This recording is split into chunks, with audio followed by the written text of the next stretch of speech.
Hi viewers, welcome to Spardha Guru, the biggest e-learning platform for competitive exams. ಇವತ್ತಿನ topic perfect square root. Perfect square root ನ value ಹೇಗೆ ಕಂಡುಹಿಡಿಯೋದು ಅಂತ ನೋಡೋಣ.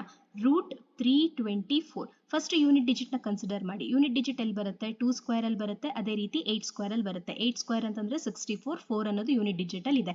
ಈಗ ಎರಡು ನಂಬರ್ನ ಬಿಟ್ಬಿಡಿ, ಉಳಿದಿದ್ದಂಥದ್ದು ರೂಟ್ 3. ರೂಟ್ 3ಗೆ ಬ್ಯಾಕ್ವರ್ಡ್ ಕೌಂಟಿಂಗ್ ಅಲ್ಲಿ ನಿಯರೆಸ್ಟ್ ಪರ್ಫೆಕ್ಟ್ ಸ್ಕ್ವೇರ್ ರೂಟ್ ವ್ಯಾಲ್ಯೂನ ತಗೋಬೇಕು. ಅಂದ್ರೆ ರೂಟ್ 4 ಅಂದ್ರೆ ಫಾರ್ವರ್ಡ್ ಕೌಂಟಿಂಗ್ ಅಲ್ಲಿ ಆಗುತ್ತೆ, ರೂಟ್ 4 ಅಂದ್ರೆ ಪರ್ಫೆಕ್ಟ್ ಸ್ಕ್ವೇರ್ ರೂಟ್ ವ್ಯಾಲ್ಯೂ 2 ಬರುತ್ತೆ. ಬಟ್ ಬ್ಯಾಕ್ವರ್ಡ್ ಕೌಂಟಿಂಗ್ ಅಲ್ಲಿ ತಗೋಬೇಕು. ಸೊ ರೂಟ್ 3ಗೆ perfect square root backward counting ಅಲ್ಲಿ ಅಂದ್ರೆ ರೂಟ್ 1. ರೂಟ್ 1 ಅಂತಂದ್ರೆ ವ್ಯಾಲ್ಯೂ 1. ಈಗ ಈ 1 ನ ಸ್ಕ್ವೇರ್ ವ್ಯಾಲ್ಯೂ, ಅದೇ ರೀತಿ ಆ 1 ನ ಈ ಸ್ಕ್ವೇರ್ ವ್ಯಾಲ್ಯೂಗೆ ಆಡ್ ಮಾಡಿ. 1 ಸ್ಕ್ವೇರ್ ಅಂದ್ರೆ 1, 1 ಪ್ಲಸ್ 1 2.